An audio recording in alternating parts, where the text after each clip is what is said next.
Your co-founder? She's just the wife. The intellectual property belongs to me. I invest in brilliant architects. You just forgot who laid the bricks. I poured 10 years of my life into building the man sitting across from me. But when the most important investor of his career asked who I was, my husband laughed, waved his hand dismissively, and said, "Oh, this is just the wife." He thought I'd smile and nod. He was dead wrong. The chandeliers at Le Chien Blanc dripped with crystal and arrogance. It was the kind of restaurant where the menus didn't have prices, and the waiters moved with the silent, judgmental grace of ghosts. This was Bradley's night. We were here to celebrate the impending acquisition of his tech startup, a company he had built from the ground up. Or rather, a company we had built from the ground up. 10 years ago, Bradley was a brilliant but entirely disorganized software engineer working out of a damp one-bedroom apartment. I was a rising senior consultant at a top-tier management firm.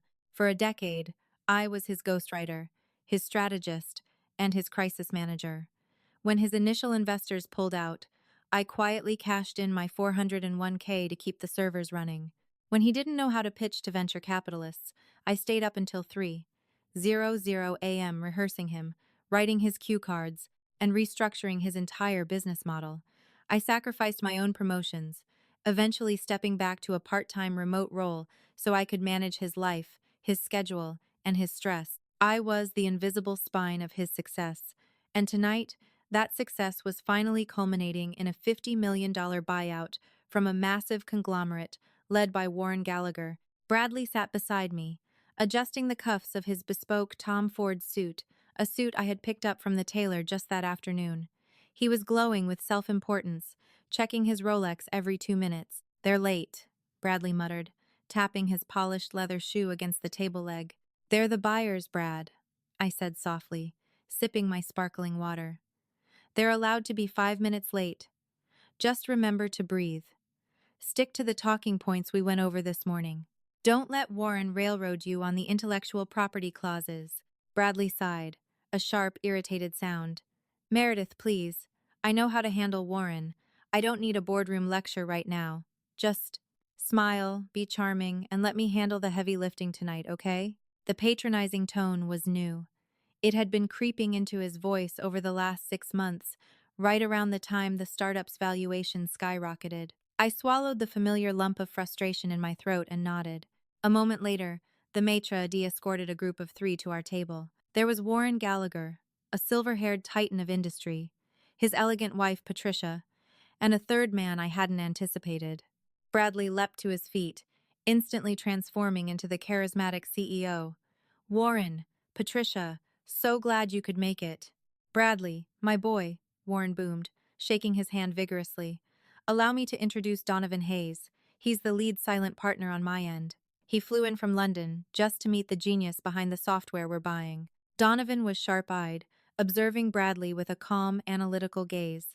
He shook Bradley's hand, then turned his attention to me, standing quietly beside my husband. Donovan offered a polite, inquisitive smile. "And who might this lovely woman be? Your co-founder, perhaps? I know you've kept your executive team quite lean." I extended my hand, opening my mouth to introduce myself, to perhaps mention that I was the one who designed the very predictive algorithm Donovan was investing in. But Bradley cut me off. He let out a light, almost mocking chuckle. He didn't even look at me. He just waved his hand in my direction, as if swatting away a gnat. "Oh, no, no," Bradley laughed, slipping his hand casually into his pockets.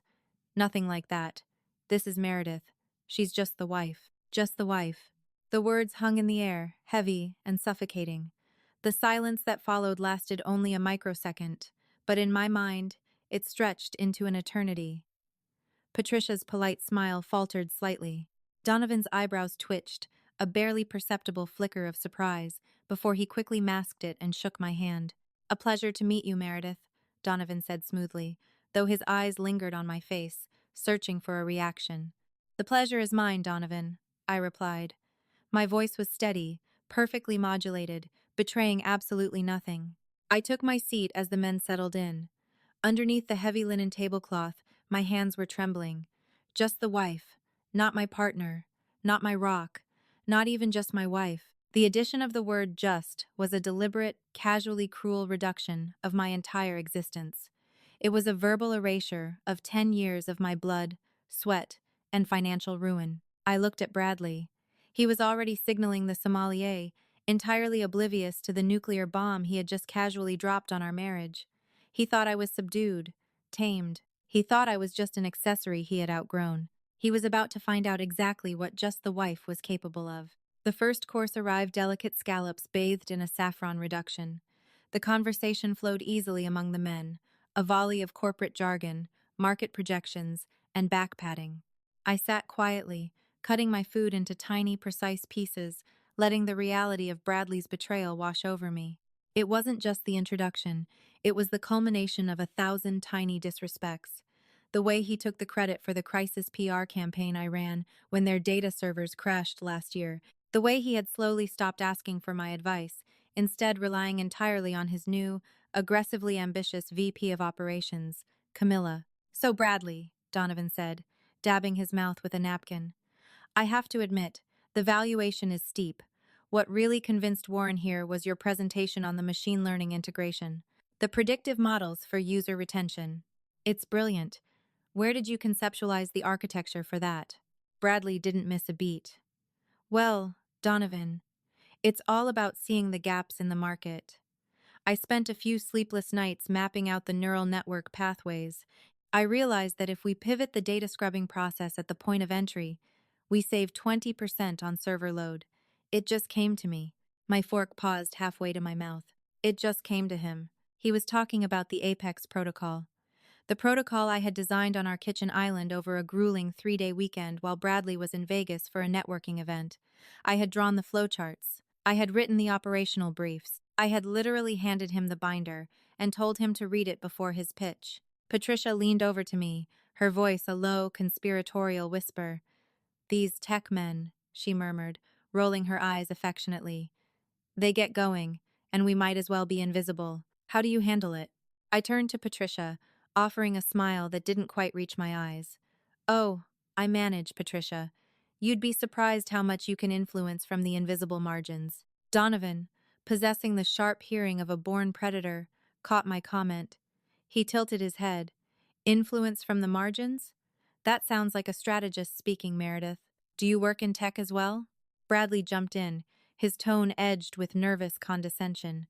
"Meredith used to dabble in consulting a long time ago. Now she mostly focuses on keeping the home fires burning. She's wonderful at it. The garden has never looked better." He reached over and patted my hand. It took every ounce of self-control I possessed not to drive my steak knife through the back of his palm. "Consulting?" Donovan asked, ignoring Bradley's attempt to shut me down. "Where at?" "Bain and Company," I said smoothly, taking a slow sip of my wine. "For 7 years, specializing in corporate restructuring and tech acquisitions." The table went dead silent. Bradley's smile froze on his face. Warren's eyes widened. "Bain? Good Lord, Meredith. Bradley never mentioned you were a heavy hitter." "Brad prefers to keep our professional lives separate," I said, my voice dripping with honey. I looked directly at Donovan. In fact, regarding the Apex protocol, Bradley was just detailing, "It's a fascinating concept. Though, if I were the buyer, I'd be slightly concerned about the back-end scalability. The neural pathways Bradley mentioned are heavily reliant on third-party API integration. If that vendor changes their pricing model, the 20% savings he quoted is entirely wiped out." Donovan's posture changed instantly. The polite dinner guest vanished, replaced by the ruthless investor. He looked at Bradley. "Is this true, Brad? You didn't mention a third-party dependency in the prospectus."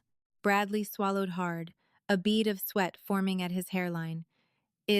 Well, it's a standard integration, Donovan. Nothing to worry about. Meredith is just remembering an old draft of the business plan. Actually, it's in the current iteration," I corrected gently, as if I were helping him remember where he left his car keys. Section 4, paragraph 2. "You'll need a contingency budget of at least $2 million to build an in-house scrubbing tool if you want to protect the valuation." Donovan stared at me for a long moment, then slowly grinned. Section 4, paragraph 2. "I'll be sure to review that tonight." He raised his glass to me, to the wife, who clearly reads the fine print. Bradley's face was mottled with a mixture of embarrassment and fury. He shot me a venomous glare, but he couldn't say anything in front of Warren and Donovan. He was trapped in his own lie. I smiled back at him, raising my glass. Drink up, Brad, I thought. The night is just getting started. Dessert was approaching when the final nail in Bradley's coffin was hammered into place. Warren had stepped away to take a phone call, and Patricia was in the powder room. Donovan was answering an email on his phone. Bradley leaned toward me, his voice a furious, hushed hiss. "What the hell are you doing?" he spat. "Are you trying to ruin this deal for me?" "I'm just making sure Donovan has all the facts," I replied mildly. "You wouldn't want to commit fraud by omission, would you, darling?" "Shut up," he hissed.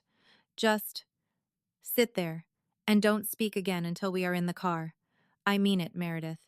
Before I could respond, his phone vibrated on the table. He glanced at it, and a flash of panic crossed his eyes. "I need to go to the restroom. Don't say a word to Donovan." He stood up so fast he nearly knocked over his water glass and scurried away. In his haste, he had grabbed his napkin but left his secondary work phone, the one he thought I didn't know the passcode to, sitting face up on the table.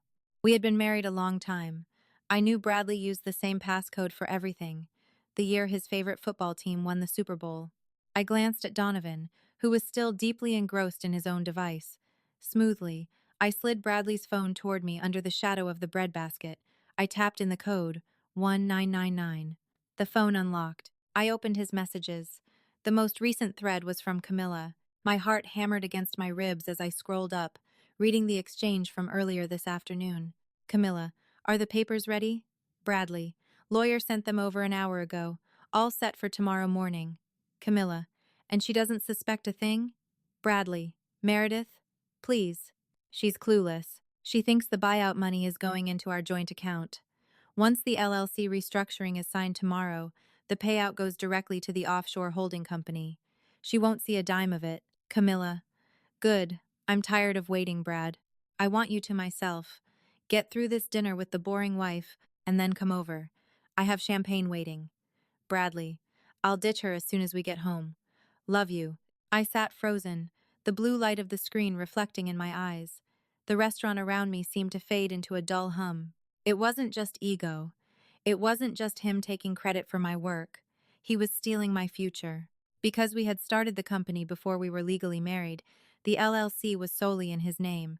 We had a verbal agreement, a partnership built on trust. I had never pushed for the paperwork because I loved him.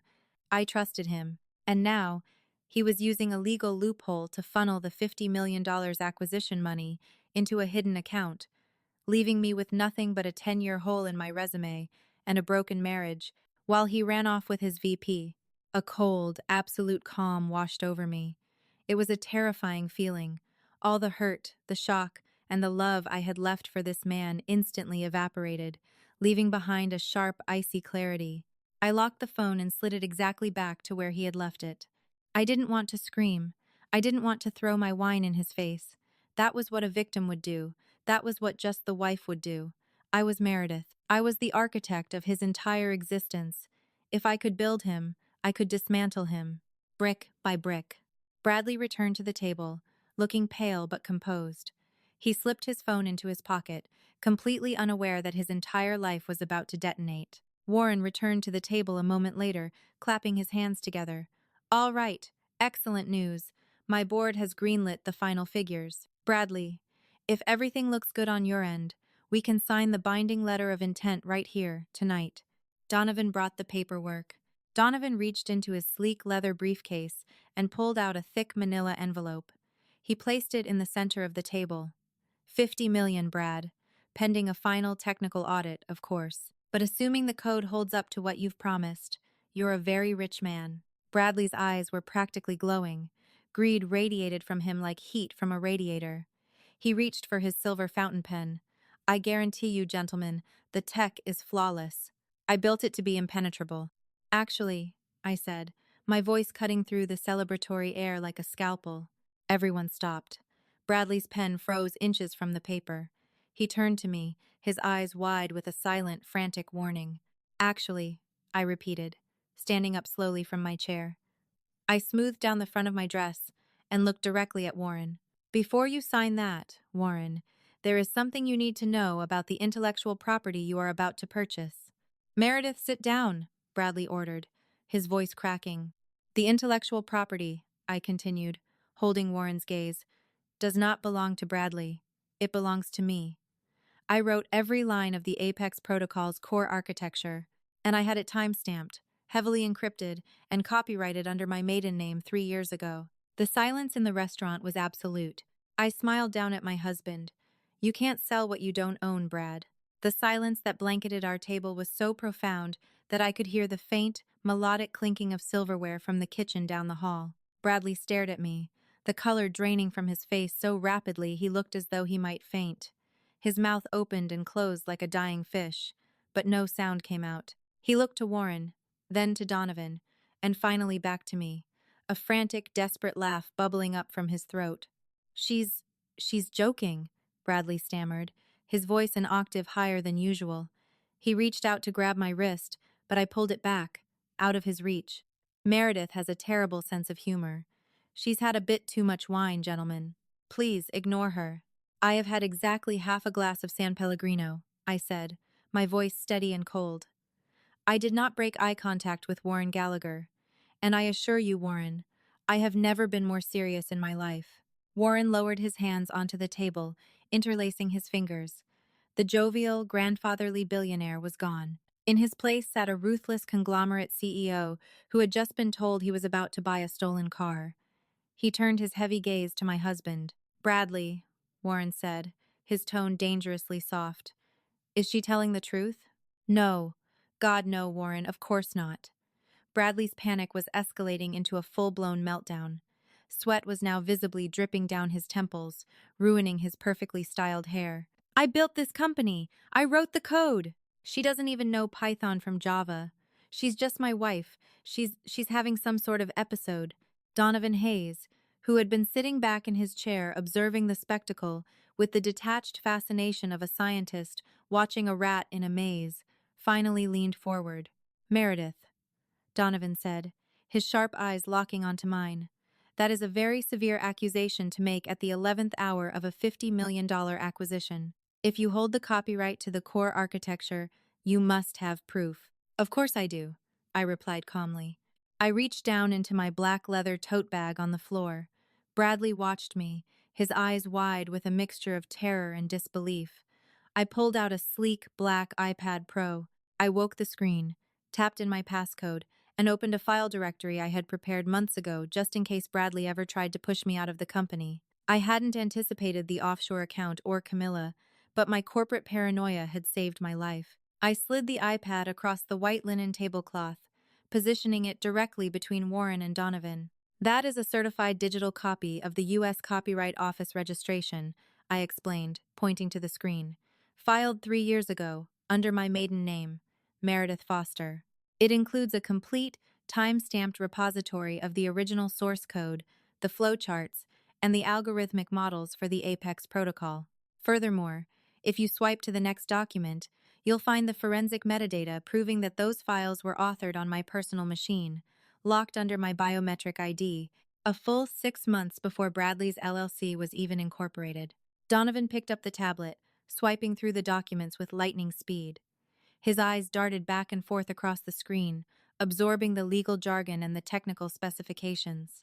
Warren leaned in, putting on his reading glasses, his breathing growing heavier with every passing second. Meredith, Bradley hissed, leaning across the table, his face twisted in ugly, raw desperation.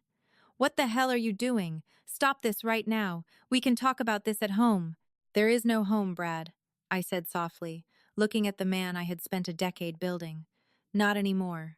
Warren! She's lying! She must have forged this! Bradley practically shouted, drawing the attention of the surrounding tables. The maitre d' paused mid-stride across the dining room, assessing the disturbance. Donovan set the iPad down. He looked at Bradley, his expression one of utter disgust. She didn't forge this, Bradley, Donovan said coldly. This registration number matches the U.S. copyright database format. I can have my legal team verify it in 5 minutes, but I don't need to. The architectural notes here are infinitely more detailed than the sanitized pitch deck you gave us. This is the real deal. Warren took off his glasses, rubbing the bridge of his nose. He looked older suddenly and extremely tired.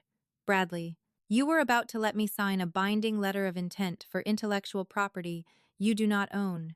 Do you have any idea the amount of legal liability you just tried to expose my conglomerate to? Warren, please, I can fix this. She's my wife. What's hers is mine, it's marital property. We can just amend the contract. Actually, it's not marital property, I interrupted smoothly, because the copyright was filed prior to our legal marriage, and under a separate corporate entity I maintain for my consulting work. Bradley has no legal claim to it whatsoever. He has been licensing it from me verbally for free, a license I am revoking as of this exact second. Bradley gasped, literally sucking in air as if I had punched him in the stomach. Furthermore, I continued, deciding it was time to burn the rest of his world to the ground. I looked at Donovan. If I were you, Mr. Hayes, I would deeply audit the financial restructuring Bradley has planned for tomorrow morning. You'll find he's setting up an offshore holding company to funnel this buyout money to avoid taxation and, coincidentally, to hide the assets from me, his wife, before he leaves me for his VP of Operations, Camilla. Patricia, who had returned from the powder room just in time to hear this final revelation, gasped softly and covered her mouth. Bradley froze. The denial died on his lips. His eyes darted to his pocket, where his secondary phone sat like a ticking time bomb. The realization that I knew everything washed over him, crushing the last remnants of his bravado. You looked at my phone, he whispered, a pathetic, wounded sound. I read the fine print, Brad, I replied, echoing Donovan's earlier toast. It's what I do. Warren stood up, tossing his cloth napkin onto the table with a gesture of absolute finality. I have heard enough. This deal is dead. The letter of intent is void. Bradley, if you ever approach my firm again, I will have you buried in litigation for attempted fraud so deep you won't see daylight for the rest of your miserable life. Warren, please! Bradley scrambled to his feet, knocking his chair backward. It crashed onto the marble floor, the sound echoing through the hushed restaurant. I can explain. I can give you a discount. We can work this out. Do not speak to me, Warren growled. He turned to his wife. Patricia, darling, let's go.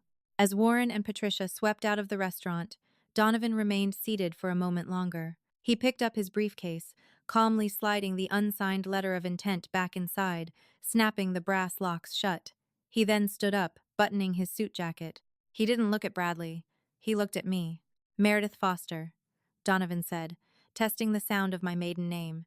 He reached into his breast pocket, pulled out a thick, embossed business card, and set it on the table in front of me. I don't invest in liars, and I certainly don't invest in empty suits, but I do invest in brilliant architects. When the dust settles on this mess, call me. The Apex Protocol deserves a proper CEO. Donovan gave me a curt nod, stepped around Bradley's overturned chair, and walked out of the restaurant, leaving my husband standing in the ruins of his $50 million empire. Bradley stared after Donovan, his chest heaving, before turning his gaze to me. His face was a mask of pure, unadulterated hatred. You ruined me, he snarled, his fists clenched at his sides. You took everything. I stood up, picking up my iPad and sliding it back into my tote bag. I looked at the man I had once loved, feeling nothing but a profound, sweeping sense of relief. The heavy burden of carrying him, of covering his flaws, of managing his fragile ego, it was finally gone. I didn't take anything, Brad, I said, stepping past him. I just stopped giving. The suite at the Four Seasons was unnervingly quiet.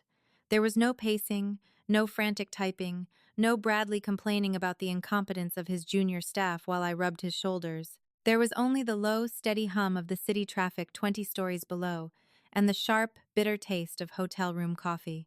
I sat in the plush armchair by the window, watching the sunrise paint the skyline in bruised shades of purple and gold.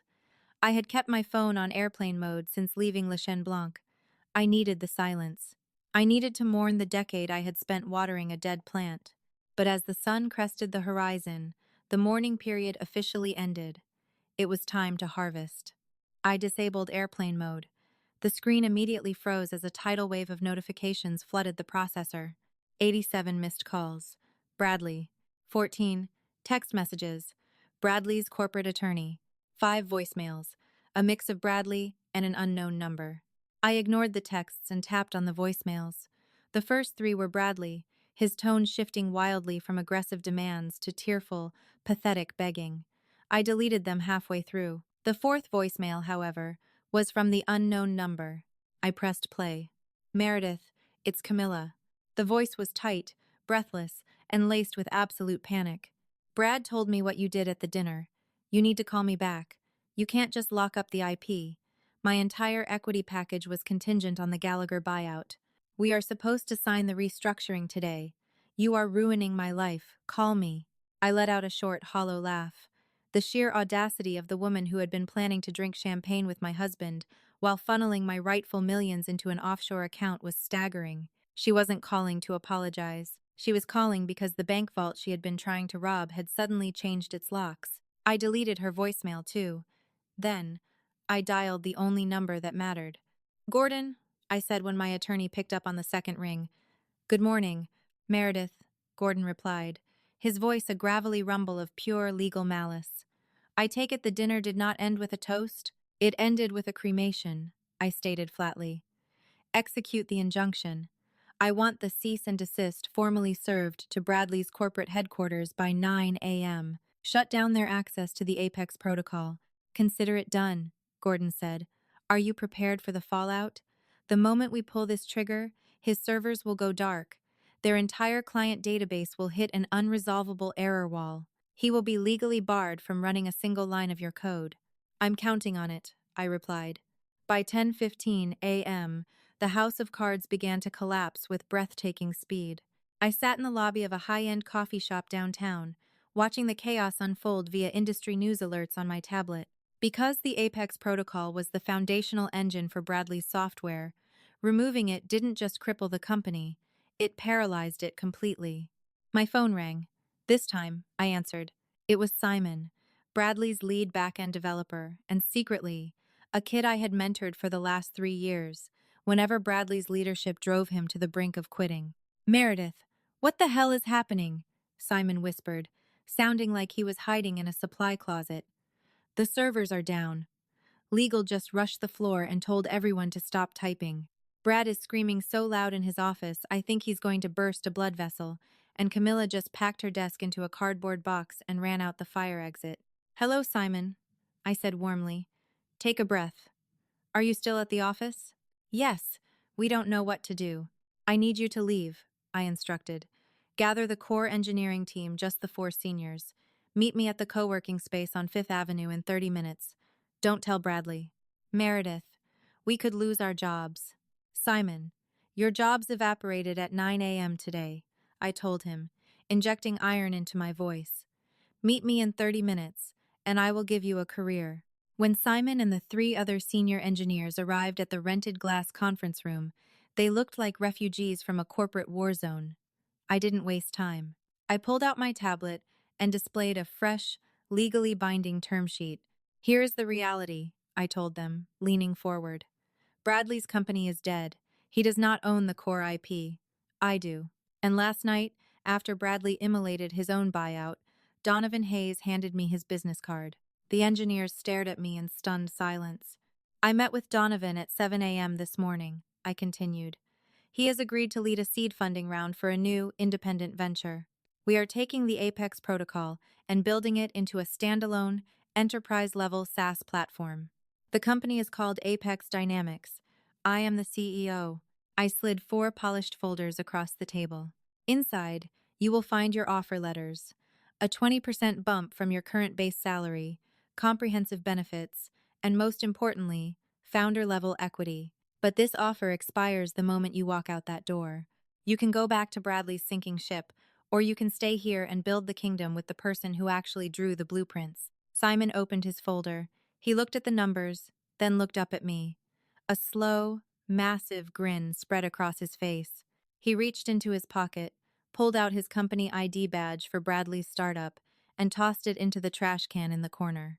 Where do I sign, boss? A month later, the dust had finally settled, leaving a crater where my husband's ego used to reside. We met for the final mediation of our divorce in Gordon's office. The conference room was freezing, the air conditioning humming aggressively against the summer heat outside. I wore a tailored, slate gray suit armor for the final battle. I sat calmly next to Gordon, reviewing a stack of printed analytics for Apex Dynamics' first quarter projections. The door opened, and Bradley walked in. I almost didn't recognize him. The bespoke Tom Ford suits were gone, replaced by a slightly wrinkled, off-the-rack jacket that hung loosely on his frame. He had lost at least 15 pounds. The arrogant, charismatic glow that had once captivated venture capitalists and naive consultants alike was completely extinguished. His eyes were red-rimmed, carrying heavy, dark bags underneath. He looked like a man who had spent the last 30 days being hunted by his own consequences. His attorney, a nervous-looking man who clearly realized he was representing a sinking stone, cleared his throat and slid a thin document across the heavy mahogany table. "My client is willing to offer an uncontested, expedited divorce," the lawyer said, his tone tight. "He agrees to vacate the primary residence permanently and split all liquid marital assets down the middle. In exchange, he has one stipulation." Gordon didn't even touch the paper. "And what might that be?" "He asks that your client drops the injunction on his company," the lawyer said, though he winced slightly as the words left his mouth. "Just enough so he can attempt a minor pivot, satisfy his remaining creditors, and perhaps save his remaining staff." Gordon turned to me, leaving the floor entirely mine. I looked at Bradley. He couldn't even meet my eyes. He stared at his own hands, his fingers picking nervously at a ragged cuticle. The sheer pity I felt for him was almost overwhelming, but it was quickly swallowed by the cold, hard reality of what he had tried to do to me. "There are no marital assets to split, Brad," I said quietly. Bradley flinched at the sound of my voice. He finally looked up. "What?" "I ran the forensic accounting," I explained, tapping a manicured fingernail against the table. "You leveraged our primary residence 3 weeks ago to cover your emergency legal retainers, trying to break my copyright. The house is underwater. Furthermore, your business accounts are frozen, pending a massive breach of contract lawsuit from your server vendors." "Meredith, please." Bradley's voice cracked. It was a pathetic, reedy sound. "I have absolutely nothing left. Camilla left me the day the servers went down. She blocked my number. The investors are threatening to sue me personally. The staff, the engineers, they're going to be out on the street. Do it for them, if not for me." "They won't be on the street," I said, leaning back in my chair.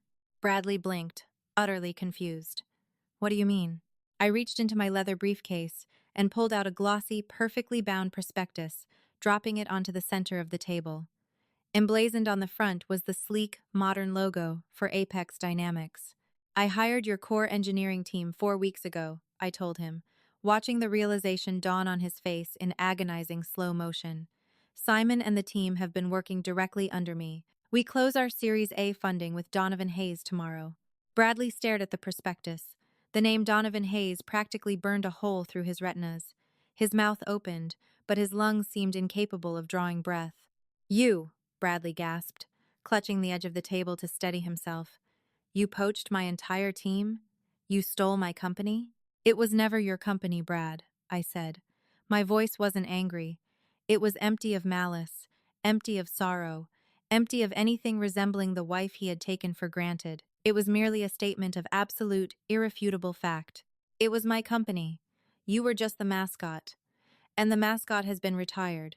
I picked up the divorce papers, uncapped my pen, and signed on the dotted line, severing myself from him legally, financially, and emotionally.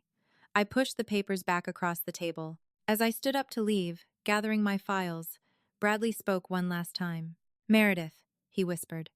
It was a final, desperate plea for some sort of validation, a desperate search for a shred of the woman who used to stay up until 3 a.m. writing his pitch decks. "Did you ever really love me? Or was I just a project to you?" I paused at the door, my hand resting on the cool metal of the handle. I thought back to the damp one-bedroom apartment, the late nights fueled by cheap takeout, the sacrifices I made, the profound, blinding belief I had poured into him when no one else would. I had loved him more than I loved myself for a very long time. That was the tragedy of it all. "I loved you enough to build you a kingdom," I said softly, looking back over my shoulder at the ruined man at the table. But you forgot who laid the bricks. I pushed the door open and walked out of the icy conference room, stepping into the bright, blinding sunlight of the city. I breathed in the warm air of a world that belonged entirely to me. I wasn't the ghostwriter anymore. I wasn't the shadow. And I certainly wasn't just the wife. I was the architect. If you loved this story of ultimate revenge, don't just keep it to yourself. Smash that like button. Drop a comment below letting us know your favorite moment of Meredith's brilliant comeback, and make sure to hit share so your friends can experience the drama. Want more insane, true-to-life storytelling where the underdog takes everything back? Subscribe to the channel and ring the bell so you never miss an upload. See you in the next video.